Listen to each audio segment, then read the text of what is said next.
नमस्कार दोस्तों, मैं हूं UK Trivedi, lecturer electrical engineering GPC Sawai Madhopur.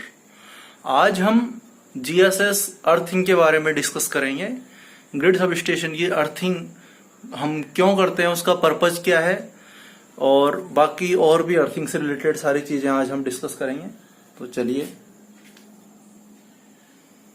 देखिए, सबसे पहले हमें ये पता करना होगा what is the purpose of earthing. हम अर्थिंग करते क्यों हैं जीएसएस पे। इसके कुछ कारण हैं। पहला कारण तो ये है कि for the safety of operating and maintenance staff, जो भी स्टाफ वहां पर ऑपरेटिंग और मेंटेनेंस में होता है उसकी सेफ्टी के लिए बहुत जरूरी है कि हम अर्थिंग प्रोवाइड करें। दूसरा है discharge of electric charge to ground. तो इसमें क्या होता है, लाइटनिंग के कारण जो भी इलेक्ट्रिक चार्ज होता है उसके लिए एक पाथ प्रोवाइड कराता है अर्थिंग, ताकि वो सारा का सारा लाइटनिंग है वो अर्थ में पास ऑन हो जाता है।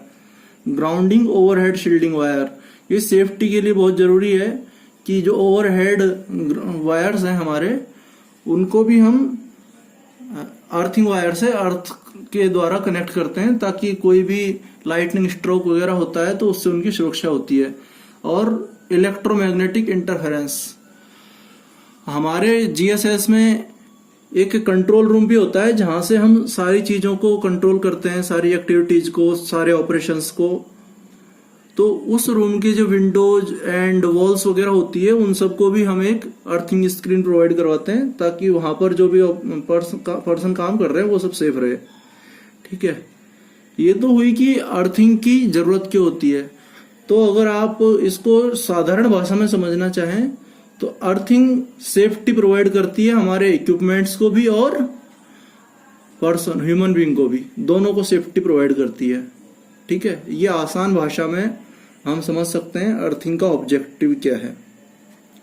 अब अर्थिंग करने के लिए हम क्या क्या मटेरियल चाहिए। देखिए, इसके लिए मटेरियल चाहिए एक तो पेरिफेरल या फिर मेन अर्थ मैट, एक इंटरनल अर्थ मैट, एक ब्रांच कनेक्शन एंड एक रेजर। तो ये जो मेन अर्थ मैट है, इंटरनल अर्थ मैट है एंड रेजर वगैरह है, ये सब एमएस फ्लैट जो आयरन का होता है, लोहे का होता है, लोहे की प्लेट होती है एमएस फ्लैट, उसकी बनी हुई होती है। लोहे की पत्तियां आप आसान भाषा में कह सकते हैं। इनकी जो स्पेसिफिकेशंस होती है, विड्थ एंड लेंथ, वो सब अलग अलग होती है। तो ये मोटे मोटे तौर पर हमारे वो मटेरियल्स है जो हमें यूज होते हैं अर्थिंग में। अब हम अर्थ रेजिस्टेंस की बात जब करते हैं तो देखिए, अर्थ का जो रेजिस्टेंस है उसमें से लगभग 95% जो रेजिस्टेंस अर्थ हमें प्रोवाइड करती है, मतलब अर्थ का जो रेजिस्टेंस होता है उसमें से 95% रेजिस्टेंस ओनली सॉइल की वजह से होता है, उसकी जो मिट्टी होती है उसकी वजह से होता है। ठीक है, तो सॉइल का रेजिस्टेंस फाइंड आउट करने के लिए हम एक मेथड यूज लेते हैं। इसमें एक फॉर्मूला होता है अर्थ की रेजिस्टिविटी फाइंड आउट करने का, rho is equal to 4πSV upon i divided by i plus 2s upon under root s square plus 4b square minus 2s upon under root 4s square plus 4b square. ये एक formula है, ये formula आपको याद करना है। यहाँ पर जो रो है वो रेजिस्टिविटी ऑफ सॉइल है और s जो है वो हॉरिजेंटल डिस्टेंस, वो मैं आपको बताऊंगा कि s एंड b क्या है। ठीक है, तो आप इस फॉर्मूले से देख सकते हैं कि ये जो रो है ये v अपॉन आई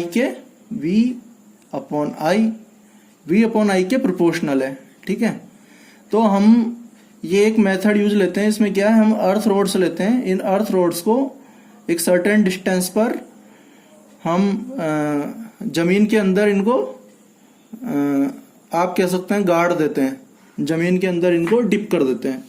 ठीक है, तो ये जो S है वो किन्हीं भी दो इलेक्ट्रोड के बीच का डिस्टेंस है एंड ये जो B है ये वो डेप्थ है जिस डेप्थ तक हम इन इलेक्ट्रोड्स को जमीन में अंदर इंसर्ट करते हैं। ठीक है, तो ये जो बीच के दो इलेक्ट्रोड्स हैं इनसे हम पोटेंशियल मेजर कर लेते हैं, P1 एंड P2 से, एंड इसको एक वोल्ट मीटर लगा करके यहाँ पर मेजर कर लेते हैं, एंड दूसरे वाले जो आउटर इलेक्ट्रोड्स है इनसे हम करंट मेजर कर लेते हैं। इसको एक एमीटर लगा करके करंट को हम मेजर कर लेते हैं। तो हमारे पास में सारी की सारी वैल्यूज आ जाती हैं। एस जो हॉरिजॉन्टल डिस्टेंस है वो है ही हमारे पास में, and b is the depth of electrodes, वो भी हमें पता होगी। वी एंड आई हम यहाँ से मेजर कर सकते हैं। तो ये सारी वैल्यूज को अगर हम इस फॉर्मूले में पुट कर देंगे तो अर्थ की रेजिस्टिविटी हमें फाइंड आउट कर सकते हैं। तो ये हमने अर्थिंग एंड अर्थ रेजिस्टेंस के बारे में डिस्कस किया है। आई होप आपको ये समझ में आया होगा।